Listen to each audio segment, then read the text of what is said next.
Hello, everyone. This program was brought to you by National Speaker and Sound, Colorado's leading provider of pro audio music equipment. Right across the street from Herman's Hideaway at 1559 South Broadway. National Speaker, where the pros shop. World Viral. National Speaker and Sound with a Pro Shop, Colorado's leading supplier of pro audio musical equipment with the highest quality guitars, basses, and amps on the planet. From a single cable to PA and lighting systems, DJ and recording equipment, National Speaker and Sound represents over 90 brands. EV, JBL, Mackie, PRS, Nash, Fox, and Mesa Boogie. For the serious musician, National Speaker and Sound service departments are unrivaled in the region with our certified electronics repair and speaker reconing. Our commercial division is Colorado's leading audiovisual installation contractor. Shop with the experts or visit us online at nationalspeaker.com. Music Buzz Live Radio, we are back, powered by National Speaker. We've got tonight's Pot Talk. Hell yeah, the Pot Talk. We always love the Pot Talk segment. Gives us a chance to talk about weed. Yeah, finally. Right? God, I've been waiting all week for this. Hell yeah, for sure. So tonight we actually have a real treat in the house. We have Bob from Incredibles.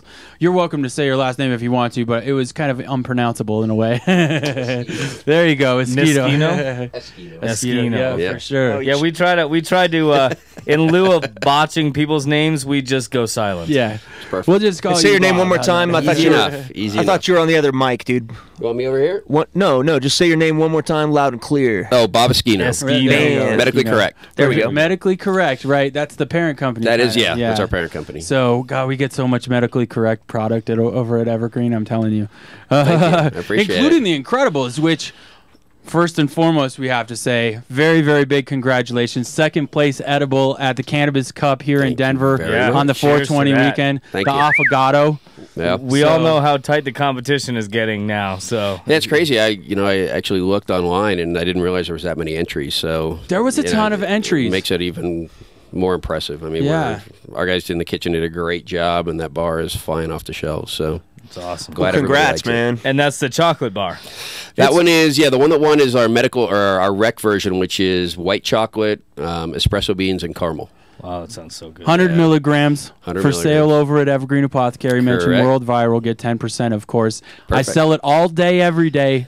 So come in and get it. It's got an awesome sativa flavor or feeling to it.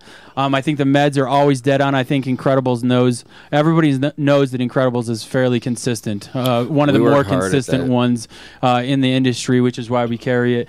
Evergreen has a great relationship with Incredibles. Yeah. You're like right down the street from one of our stores from Colorado Harvest Company. Yep.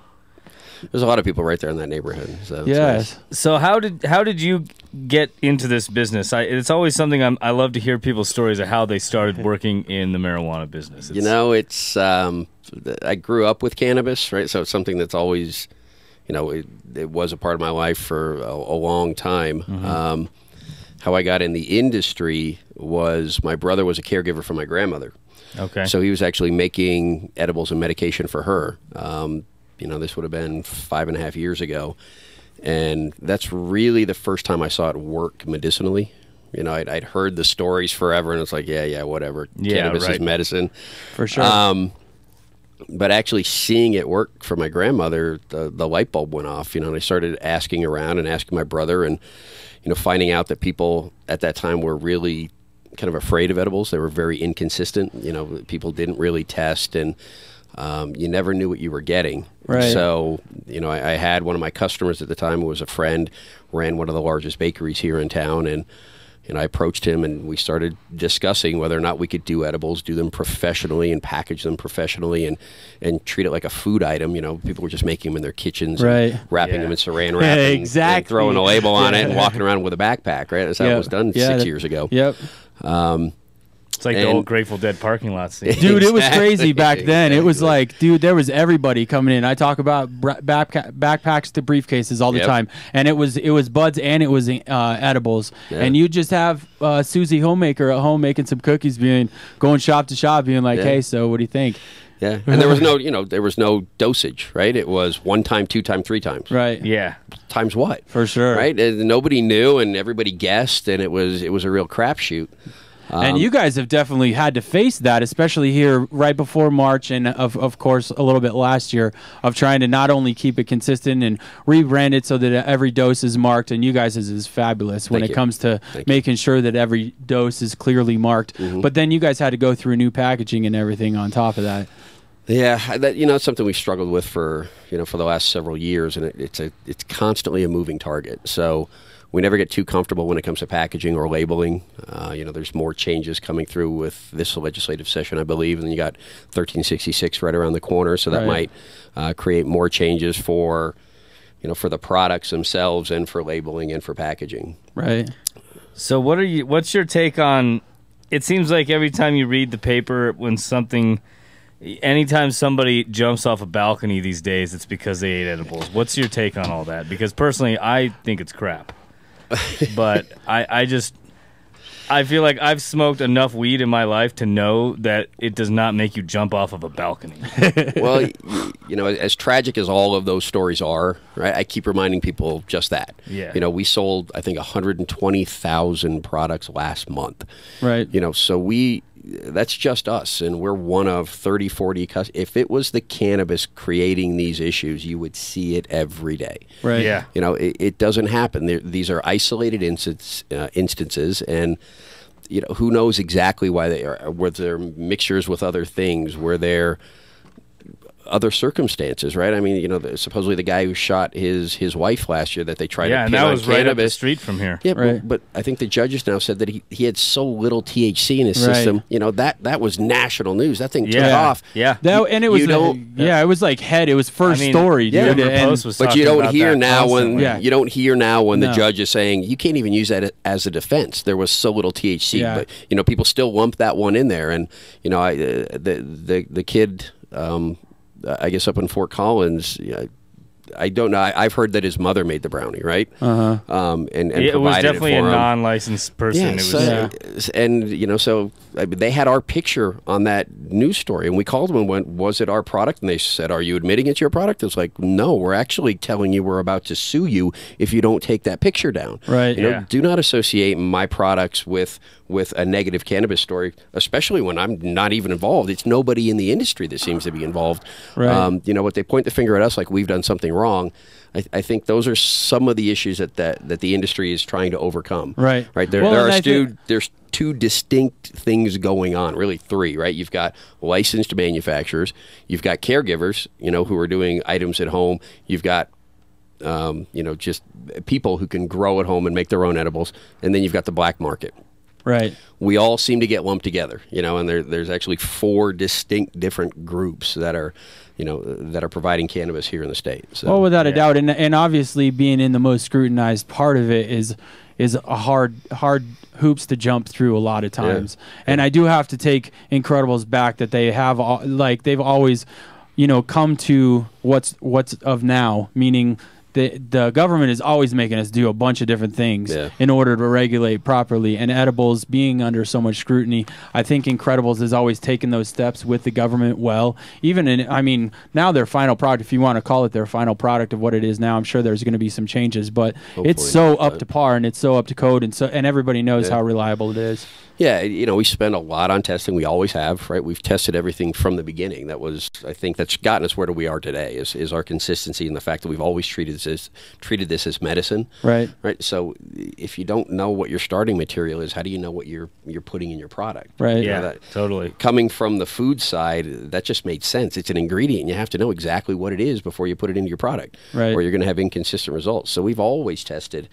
And then we've always tried to be ahead of the curve. We treat it like medicine. Mm-hmm. We didn't have to go ahead and mark our bars. We could, right? The industry in general can't, and that's what I fought for on 1366. Right. You can't go into a King Soopers and tell every manufacturer, hey, you have to put a King Soopers logo on all of these products somehow. So when it's out of the bag, it came from King Soopers. You can't do it. Good point. Right? Yeah. It's never going to happen, and that just sounds awful. Yeah, that's what we're looking at in the edibles, right? There's so many different edibles on the market. You can't mark them all consistently in the same way that if a person took it out of the package, they would know, oh, this is a marijuana edible. Right. There's no single way to do that. So we've always gone back to packaging, labeling, education, right? And that's what CDPHE came out and said at 1366 was those are the 3 main things, you know, that you need to prevent accidental ingestion and to make sure people don't overconsume, right? It's education, it's better labeling, it's getting the right information to the customers, you know, and I think part of that's going to be bud tender training to make sure that they're saying the right things. That's very important, dude. That point of sale right there. You really have to be able to. We try to educate our staff all the time over at Evergreen as far as how to properly dose and everything like that. Yeah. It's crazy to think about the shoes that you have to fill. I mean, I consider myself an Oompa Loompa all the time. Like people come in, they're like blown away by the store, and it's like, oh my god, it's a kid in a candy store. But you're like Willy Wonka. That's got to be awesome, right? It's, you know, it's been a fun ride for 5 years, and it's crazy to watch now. We've doubled in size since November. You know, so it just every time we think we've plateaued, it just seems to take off again. So well, that's good, and that's how the industry seems to be going. You know, it's just kind of feeling it out and seeing what happens when you do things, because no one's done this before, right? You know, and we're so different than even something like in Amsterdam. You know, I've been to Amsterdam, and the way it works is so different than the way it works here, and we're just feeling it out. And Colorado is so legit compared to what I've heard from people from Washington and everything. Like the way that it's being done here is it being approached so professionally. And you know, I work in the media. I know how the media jumps on everything, and you know those stories like the guy that killed his wife. Of course, that's going to get blown out of proportion. 10 times out of 10, and that's just, as much as it sucks, something that is just going to kind of come along for these first couple of years until it becomes until marijuana is not such a big deal. Like you can't even turn on the comedy station or any TV station and watch it for 10 minutes without something about marijuana in Colorado being talked about. It happens all the time. You know? Jimmy Fallon all the time. Yeah, for sure. It's big news. I mean, it is huge news, and it deserves to be. We are on the leading edge of a brand new industry, and I think Colorado's done a great job. You know, we've had our ups and downs, you know, but the MED, the licensed entities, you know, the caregivers, everybody in this state is coming together, and we're all trying to do the right thing and make sure that we push the industry in the right direction, right? And that will help all these other states come in line. Totally. Well, definitely, we totally appreciate you coming down. I really have to say, you have to come by Evergreen Apothecary, get you some Incredibles, the Strawberry Crunch, the Boulder Bar, which is chocolate with toffee, Monkey Bar, coconut chocolate with some bananas and walnuts in it, the Mile High Mint Bar. Everybody knows the Mile High Mint Bar, and I think everybody's learning what that Affogato Bar is out there. You guys are awesome, for real, and we're very honored to have you around. Yeah, Bob, thank you so much for coming down. Where can we find you online real quick? IncrediblesChocolate.com. Sounds good. And he's all over Facebook, right? We're all over Facebook, Instagram, Mass Roots, I think Snapchat now. Yeah, we're trying to increase our social presence. So. There you go. All right. Well, this has been Pot Talk. Evergreen Apothecary Mary's Medicinals are proud to sponsor this segment every week. Stick around. We've got some crazy, crazy stuff coming up. This is World Viral. Okay, so it has been approved that we can say the fuck word. Yeah, you just did. Okay. All of the United States is looking to Denver, Colorado to see what is cool. You know, it used to be maybe California back in the day or maybe New York early along, but now everybody's really looking to Denver, Colorado to figure out what is cool. And when you get accepted by Colorado as cool, well, then it just spills over to the rest of the world. You have to see the vision for this area on South Broadway. This area, 5 years from now, is going to look very different than it looks right now. Right. I'm not supposed to film me giving my tools of the trades like I tools of the trade? Yeah. Separate segments? Separate segments when you do it. Always ID yourself. Say, hey, this is Bubba Sparks, baby, and you're watching World Viral TV. You better know about it. World Viral.